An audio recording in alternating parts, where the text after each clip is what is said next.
Manipur gi matang da Home Minister Amit Shah na chair lorga security meeting chathagre madugi matung ina Manipur gi violence asi namdana ba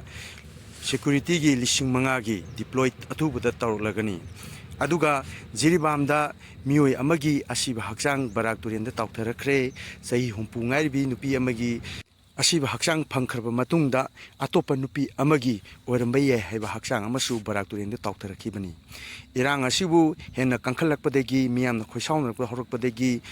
security force na kapthorpa nangmai maruna khundrakpam athobo koba mioi amagasu panduna laikhidre aduga atopa amana Manipurda pamdaba thaudoksing makhatana thoktanaba Manipur gi Home Department